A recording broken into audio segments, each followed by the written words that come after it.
सभी भक्तों को श्री शिवाय नमस्तुभ्यं। हर हर महादेव। ओम नमः शिवाय। जय महाकाल। शिवाय नमः। ओम। तो आज हम आपको बताने वाले हैं पूज्य गुरु जी की कथा में आए हुए पत्र को, जिसको गुरु जी ने पढ़ा। कथा है श्री हाटकेश्वर शिव महापुराण कथा, जिसमें एक पत्र आया। गुरु जी ने पत्र पढ़ा। पत्र में जानकारी दी माता बहन ने कि 23 वर्षों बाद उनको संतान प्राप्ति हुई। कैसे हुई?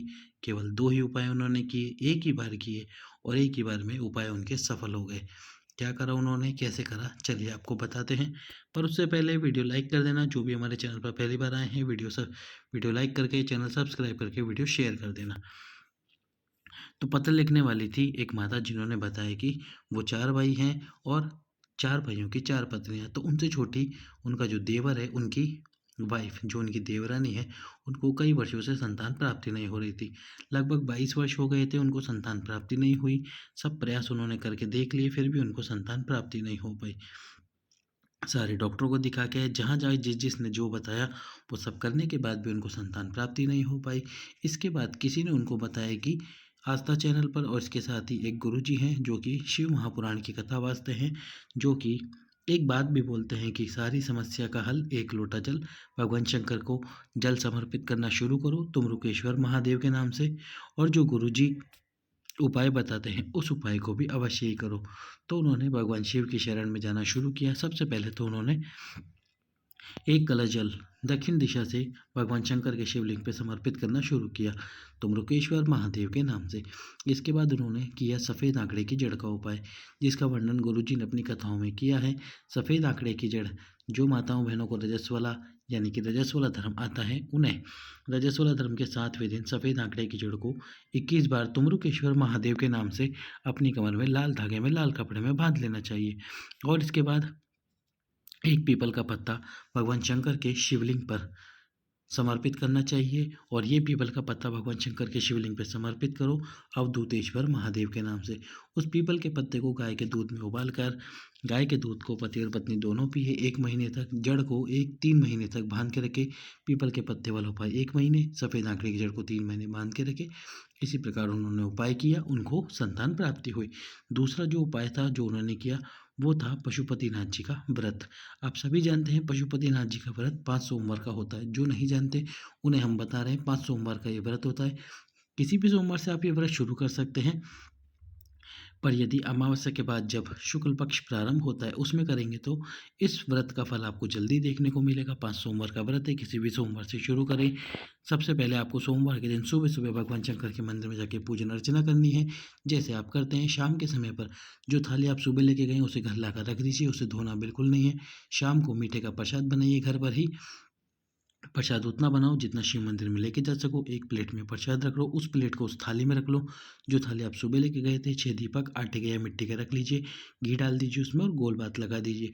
इसके बाद में आपको भगवान शंकर के मंदिर में जाना है। शाम को जल नहीं चढ़ाना, केवल जल का छींटा दे देना है। और इसके बाद में ये जो प्रसाद है, प्रसाद के 3 हिस्से कर देने शिव जी के सम्मुख में रखकर। हाँ, तो मंदिर में किसी और स्थान पर शिव जी के सम्मुख में वो कटोरी या पात्र रखना है, उसमें प्रसाद के 3 हिस्से कर देने हैं। 3 हिस्से करने के बाद में ये 6 दीपक में से 5 दीप प्रज्वलित करने हैं भगवान शंकर के मंदिर में। 6 के 6 दीपों को थाली से मंदिर में जरूर उतारना। इसके बाद में 5 दीप प्रज्वलित करना, भगवान शंकर से प्रार्थना करना। छठे दीपक को वापस थाली में रख लेना। प्रसाद के 3 हिस्सों में से 1 हिस्सा अपने पास में थाली में वापस रख लेना। 2 हिस्से भगवान शंकर के मंदिर में छोड़ देना।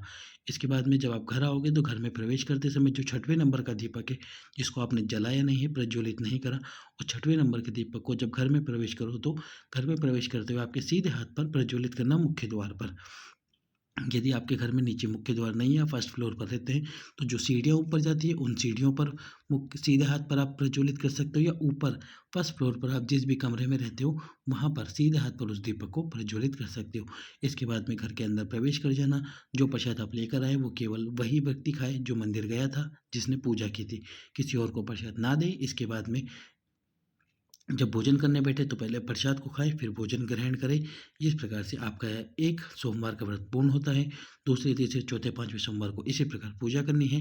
यदि पहले से सोमवार का व्रत करते हैं तो व्रत को छोड़ दीजिए। जो आप सोमवार का व्रत करते हैं केवल पशुपतिनाथ जी का व्रत कीजिए। यदि कोई ऐसा व्रत है जो महीने में 1 बार या साल में 1 बार आता है और वो सोमवार को पड़ रहा है, तो पशुपतिनाथ जी का व्रत ना करें, उसको अगले सोमवार को करें। 5वें व्रत में जब आप दीप प्रज्वलित कर दें उसके बाद में एक श्रीफल जिस पे आपको मूली का धागा लपेटना अपनी कामना करते हुए 7 बार, साथ में 11 रुपए भगवान शंकर के शिवलिंग को स्पर्श कराकर नारियल भगवान शंकर के शिवलिंग के पास में, शिवलिंग के पास का मतलब होता है जैसे ये शिवलिंग है, इस शिवलिंग के पास में यहाँ पर रख देना है। 108 वस्तुएं समर्पित करनी है, या तो बेलपत्र, अक्षत, या 108 फूल की पंखुड़ियाँ, या कोई भी ऐसी 108 वस्तु जो आप समर्पित कर सकते हो, जिसमें मूंग, लौंग, इलायची ये भी शामिल है। भगवान शंकर से प्रार्थना करें, 108 वस्तु समर्पित करें। इस प्रकार पशुपतिनाथ जी के व्रत का उद्यापन हो जाता है। इस प्रकार से पशुपतिनाथ जी का व्रत करें। 5 सोमवार का ये व्रत होता है। यदि आप किसी व्रत में रजस्वला हैं, उस दिन मंदिर ना जाएं और उस व्रत को ना गिनें। इस प्रकार से जिस सोमवार को सुबह पूजा करेंगे, शाम को मंदिर में जाके पूजा करेंगे, 6 दीप प्रज्वलित करेंगे, उसी व्रत को आपको गिनना है। इस प्रकार से पशुपतिनाथ जी का 5 सोमवार का व्रत पूर्ण हो जाता है। एक और कन्फ्यूजन जो आप सबको होगी, जैसे कि मैंने आपको बताया कि 5 सोमवार का व्रत है। अब आप कहोगे कि यदि 2 सोमवार हमने व्रत करा, तीसरे सोमवार में हम रजस्वला हो गए, उसके बाद उस दिन हमने पूजा नहीं की, तो ये भी व्रत शामिल होगा। इसके बाद हमको क्या 3 सोमवार करने हैं या 2 सोमवार करने हैं?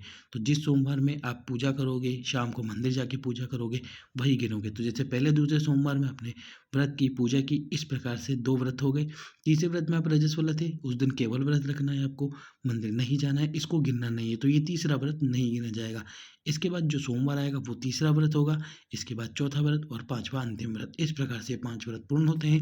सभी भक्तों को श्री शिवाय नमस्तुभ्यं। हर हर